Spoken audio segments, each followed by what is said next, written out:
Hey y'all, it's Brody, and today I am here to eat my words. If you remember in my honest booktuber tag or booktube real talk tag or whichever one it was, I said I didn't get shit for free. It's very bold of you to assume that I get things for free. And then immediately after I said that, I filmed that I got a bunch of shit for free. Today, we're going to do a book haul that I only paid about $10 for my own money. I think I have around 20 books. Let's see. I have 25 books to show you, and I only paid $10 for this entire haul. Some of these were sent to me by publishers. Some of these were gifts. Some of these people gave me like gift cards, and then like if you give me a bookstore gift card, I can only spend it on books. So I have everything sorted out. I'm just gonna get into it. First, I'm going to do stuff that publishers sent me. I got a copy of Belle Revolte by Lindsay Miller. Thank you to Sourcebooks Fire for sending me this. This is a queer feminist fantasy about a princess and a commoner who want to live each other's lives. So they switch lives, and there's like a war that's going on. There's magic, there's divination. And I'm excited to read this. It's already come out. This was February 2020. So I'm a little bit behind on this, but I'm still really excited to read it.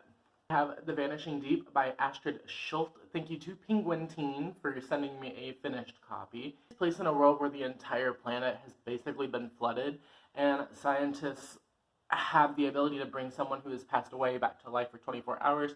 Our main character's entire family is dead, so she decides to bring her sister back, but not to like spend time with her or whatever, because her sister knows a secret of why the entire family was killed.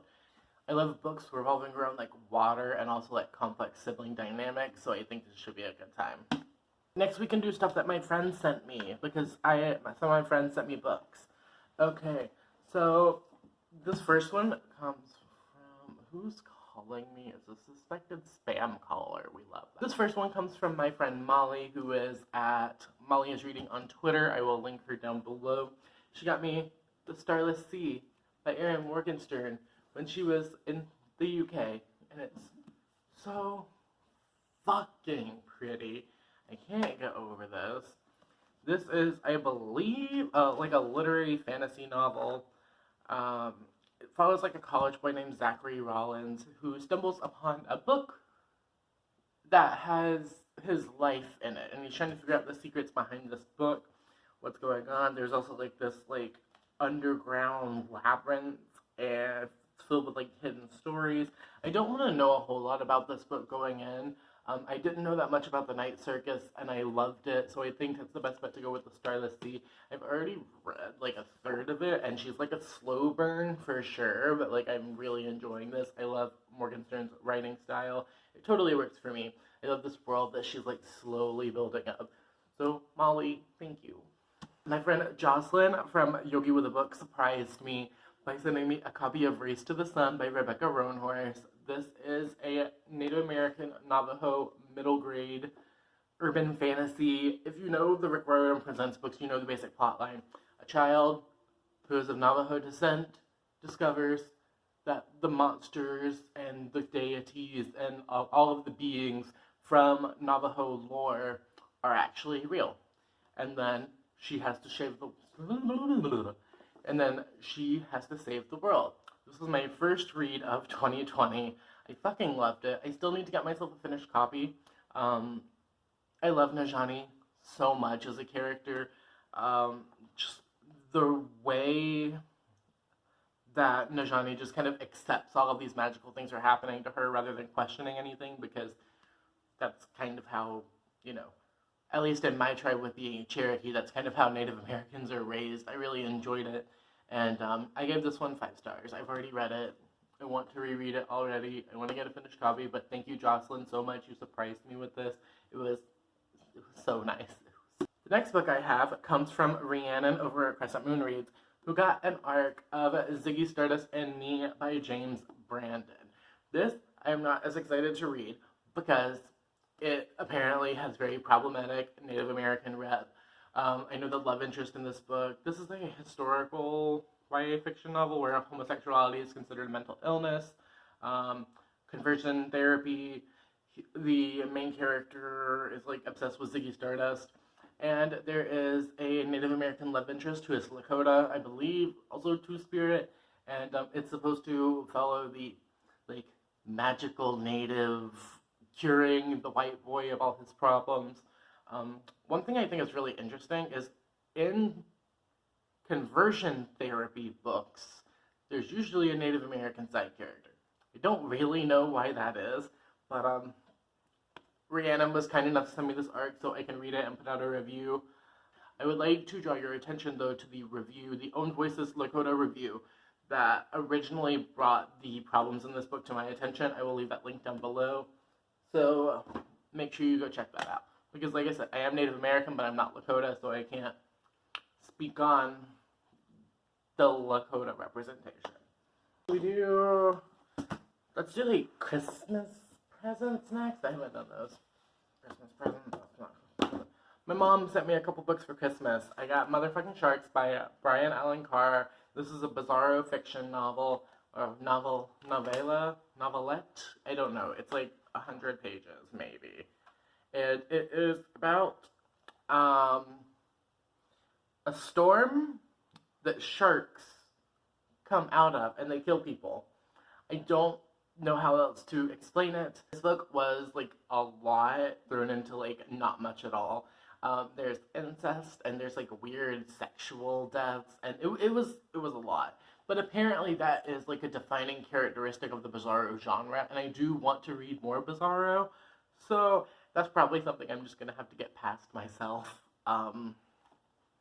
Yeah, I don't know what else to say about it, except it's sharks, that whenever it rains, the sharks come out of the puddles and they kill people, and this man travels from place to place warning people because he watched his son and his wife die, like, to the sharks. I don't know. It's weird. Maybe don't read it if you have a weak stomach and you don't like gore. This alphabet of obscure, endangered, and underappreciated animals called P is for pangolin. If you don't know, I, like, love to learn about, like, strange and unusual or endangered animals. It's, like, my other thing besides books. I know a lot of weird animal facts, and I was just really appreciative to get this. It's cute. The illustrations are really pretty. It also has here whether they are, like, near threatened or endangered. It's cute, just a cute little flip book, and I love it, and the art's really pretty. So yeah. Next is another book I've already read, and that is My Favorite Horror Movie, 48 Essays by Horror Creators on the Film That Shaped Them. This is produced and edited by Christian Ackerman. This is nonfiction. Surprise, I have nonfiction in here. This is nonfiction. It's a collection of essays from people who were inside the horror, like, industry. There's special effects people, podcasty people, everything. There are also, like, 2 other editions. There's 1 and 2, or there's 1, 2, and 3. I would need to get 2 and 3 so I can finish out my collection. I really enjoyed this, though. You can see I tabbed all my favorite parts. You see, there's the tabs. But yeah, I actually read a nonfiction, and I liked it. It ended up in my top 10 books of 2019. I'll leave that video link down below so you can hear more in-depth thoughts. Another book that I've already read, My Sister the Serial Killer by Oyenkon Braithwaite. This is a thriller. Yeah, it's a thriller. This is a thriller about a woman whose sister has now murdered 3 men, claiming that they were attacking her. But, you know, Corriday, the main character, doesn't really know if that's true. Corriday is also in love with this doctor who is, like, her co-worker, and Ayula, her sister, like, ends up kind of seducing the doctor, so now Ayula is stuck between saving her sister and saving this man that she's been in love with. It was really good. It was really interesting. The chapters are told in these little vignettes, so it's really easy to get through. I highly recommend this one. Non-fiction book number 2, I have What Stands in a Storm, 3 Days in the Worst Superstorm to Hit the South's Tornado Alley by Kim Cross. If you're not aware, I'm from Alabama. I've talked about this a bit. Ooh, that kind of matches. I'm from Alabama, and we are, like, smack dab in the middle of Tornado Alley. And in 2011, it was April 27th, there was this, like, massive superstorm. I think, let me see. It, like, tornadoes went all across 21 states, 3 days, 7 hours, 18 minutes. I believe there were something like around 300 tornadoes, and we were smack dab in the middle of it. Alabama got the worst. Alabama, I believe, had the highest death count as well as the most amount of tornadoes. And this is the book I've been wanting to read for a while just because I feel like that's something that I never really processed. And the exact number. 349 tornadoes touched down in those 3 days. And let me just tell you, like, I remember this shit. I remember trying to get home and seeing it, like, come to the ground, and we just had to turn around and go the other way. So for, like, hours, we were stuck at someone's house, and we didn't know if we had a home anymore. That's how fucking scary this was. And like I said, that's something that I never processed. Big surprise, I don't process my trauma. So I'm excited to jump into this, and hopefully, I don't know what I'm looking to get out of it, but I'm hoping to get something out of it. Next, I received a lot of gift cards in the past couple of months. In January, there was 1 week where I received 3 gift cards from 3 totally unrelated people, and then it happened again in February. So if you are one of the 4 people who sent me gift cards, so it's going to be Michaela, Autumn, Anna, and Lexus. Thank you. First thing I bought. This is in no particular order. I have The Light at the Bottom of the World by London Shaw. This is a science fiction. Oh, that was the book, I promise. Submersibles and, like, underwater submarine pilots who have these races. And our main character, Layla, she's like, I'm gonna sign up for it. And if you win the race, you get 1 wish granted. Like, 1 thing no one can deny you. She wants to get her father out of prison. So that's what we're doing here. We're also trying to figure out the corrupt government. Lots of hidden secrets. Yeah. I'm excited. Like I said, I love oceanic sci-fi. That's really the only kind of sci-fi I can get into. And I'm super excited to read this. Next, I have The Highway of Tears by Jessica McDiarmid. It's a non-fiction true crime that talks about the Highway of Tears, which is Highway 16 in Canada. And it talks about the crisis of missing and murdered Indigenous women. This is something that I feel very strongly about as an Indigenous person. There's not proper investigation done into the disappearance of these women. It's disgusting. There's a lot of indifference with it, and also, besides racism, there's just a lot of indifference. I'm going to calm down. Anyway, in this book, Jessica links as many cases together as she can. This is over 4,000 cases of women and girls who have gone missing. We have Bird Box by Josh Malerman. We all know what Bird Box is about. It's about a lady named Mallory who has 2 kids. They can't open their eyes because there's monsters that will make them commit suicide. It's like post-apocalyptic-y, thriller-y, dystopian-ish survival. I've probably seen the movie with Sandra Bullock, and if you're only familiar with that, I recommend going and checking out my video, What the Bird Box Movie Got Wrong. It's the book versus movie thing I've started. I definitely prefer the book, spoiler alert. Me and Mr. Cigar by Gibby Hayes. This is a young adult novel. I don't know what the subgenre is. All I know about it is it's about a boy named Oscar who's like a popular teenage party drug dealer person. His dog named Mr. Cigar, which survives a lot of shit. And he has to reconnect with his sister who ran away to New York like 5 years ago after the dog bit her hand off in a freak accident. The sister's being held hostage. My guess is by drug gang stuff. This seems like... Oh, this is pretty. But this book seems like a lot of a muchness. I'm very excited. You guys know that I love weird things that don't really make sense, so I'm super pumped for this. Also, it's a shorty. Fence Volume 1 by C.S. Picot and Joanna the Mad. Read it. I loved it. I love queer sports. It's about a boy who goes to a fencing school and he's like trying out for the fencing team. And also it's gay. Love the gays. The whole gay squad. They're together. Next up, I have Tristan Strong, Punches a Hole in the Sky. Fucking love this. I will link a video in which I talk about it more down below. That's my Blackathon 2020 book tag.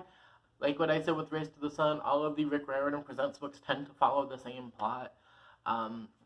Basically, Tristan Strong is a young boy of African descent, and one thing leads to another. He gets sucked into this world, this magical place where all of the old African deities and the new, like, modern-day African folk heroes are alive. And he punches a hole in the sky, gets to this new place, has to figure out who is corrupting this magical land, what's going on, and how he is, like, meant to help. And that is Dragon Pearl by Yoon Ha Lee.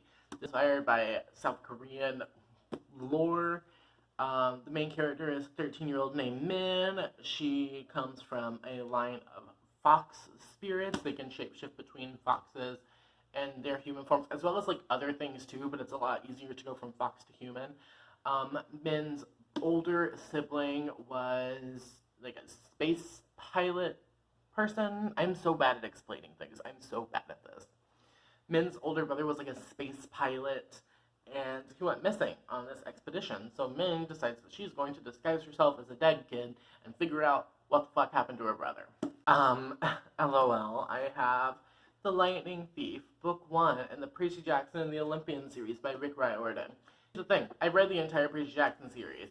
I just don't own it because I did not take as good of care of my books when I was younger, and my dog ripped the cover off of The Lightning Thief, and just being like a stupid 12-year-old who didn't take care of my books, and also had pets in the house, and also like got bullied a lot, and like got the dust jackets like ripped and stuff in school. So I don't own any of my original Percy Jackson books. So I am slowly trying to rebuild the collection as I reread the series. If you don't know what this is about a boy named Percy Jackson who finds out that the Greek gods are real and that he's the son of Poseidon.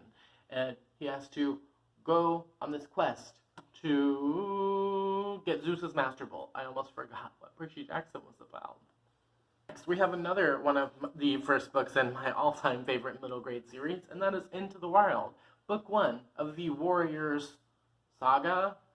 I don't know, there's like 8 Warriors series, as well as like special editions and stuff.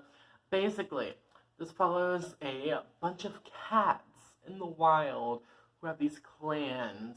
There's 4 clans. There's Shadow Clan, Thunder Clan, Wind Clan, and River Clan. And basically they have all of these like tiers. Like you have like the leader of the clan, you have their deputy, you have like the medicine cat, you have the apprentices, and like the queens and the elders and all this stuff. And it's I was so trash for these growing up. I think I've read like 4 of like all of the series. I've read like at least 4 complete series in this universe. Next, I have Aphrodite Made Me Do It by Tristan Matier. You might know that Aphrodite is one of the deities that I work closest with in my spiritual practice, and this book made me feel a lot closer to her and reconnect a lot with her, and my lighting's changing every time I move it. Yeah, a little bit. Triggers are helpfully listed right here. Body image, sexual assault, rape, eating disorders, queer phobia, emotional abuse, physical abuse, gore, blood, death, fire, and possibly more. I've talked about this book in so many videos, but I fucking love it. Thank you to the people who sent me gift cards so I can finally get a physical copy. She's so beautiful.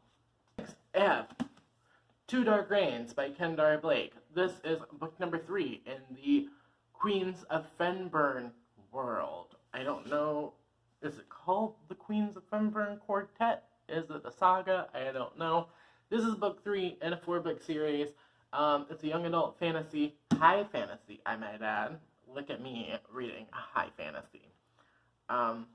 So essentially, I'm not going to talk about this book specifically because spoilers, but the basis of the series is that every generation there are 3 queens who are born. There's a poisoner, a naturalist, and an elemental.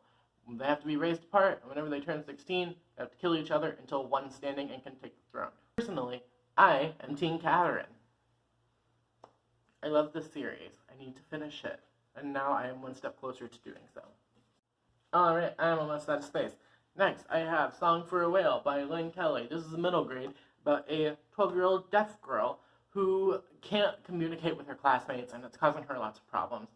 Then she learns in science class about a whale named Blue 55 who sings a song that is on a different frequency that other whales can't hear. And whenever she learns about this, she can relate. It upsets her. So she decides that she's going to sing back to him, and then she has to figure out how she's going to do this and how to communicate with the loneliest whale in the world. Next, we have a book that was recommended to me by my friend B, and that is Winterwood by Shay Earnshaw. Personally, I would rather keep this at like a minimum need to know. I've heard that there's not like plot, and I don't really need plot, but like I don't want to know anything else about this book going in. I'm fine with what I know. I know that it's witches in the woods at winter, a lost boy. I don't need to know more than that. Next, we have The House of Impossible Beauties by Joseph Cassar. This is historical fiction on here too. This is a running trend. It's 1980 in New York City. It's like the Harlem Ball scene. 17-year-old Angel, burned by a traumatic past, comes into her own in the drag world and falls in love with a dancer named Hector. Sex work, addiction, persistent abuse.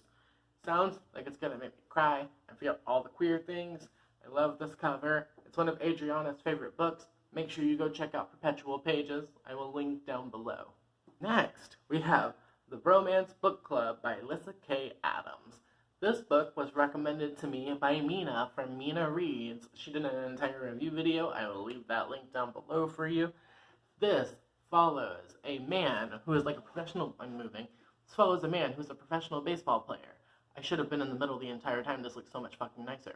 It's a man who is a professional baseball player in Nashville, Tennessee, who is going through a divorce because his wife was like, yo, I've been faking orgasms the entire time that we've been together. And he's upset about it. So they're talking about getting a divorce. Powerful men in Nashville, Tennessee decide that they're going to help Gavin and bring him into their secret romance book club where they read books that are like, they read trashy romance novels to figure out what women want. Get to it in February. It did not happen. Also, look at me with the adult romance. We're really stepping out of our comfort zone in this video. Now we have the final book, and the only thing in this haul that I paid any money for. I bought the Barnes & Noble exclusive edition of The Picture of Dorian Gray by Oscar Wilde. Picture of Dorian Gray is about a man named Dorian Gray who is like a beautiful, and he has like this beautiful painting of him. But he's like not the nicest person, and every time he does something bad, the painting gets like uglier and uglier. I'm very excited to read this. I have a very special video planned for this one. This is the only thing I paid any money for in this. This is the only thing I spent my hard-earned work check on. I want to say something. You don't have to blow a lot of money to have books.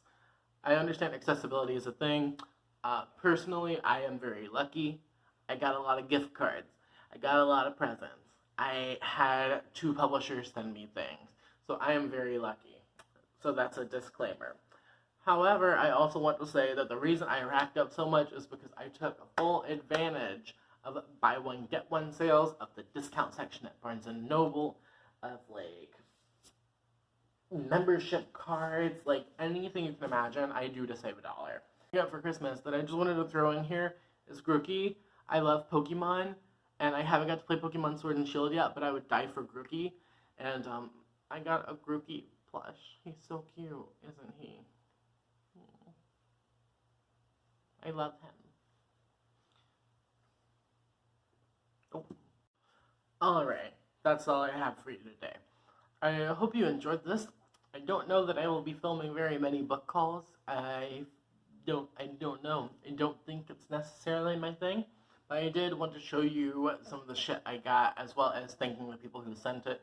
So once again, thank you to the people who sent me gift cards. Thank you to the people who sent me presents. Thank you to the publishers for sending me stuff. Alright. Question of the day. Let me know what book you're most excited to hear me talk about from this video. If you have read any of the books that I've mentioned today, please let me know your thoughts down in the comments, but remember to keep them spoiler-free so I don't get yelled at. Thank you very much. And of course, if you made it to this point in the video, leave me a yellow heart so I know that you're one of the ones who stayed until the end. Alright. Hope you have a wonderful whatever it is, wherever you are. I will see you next time with another video. Okay, cool. Bye.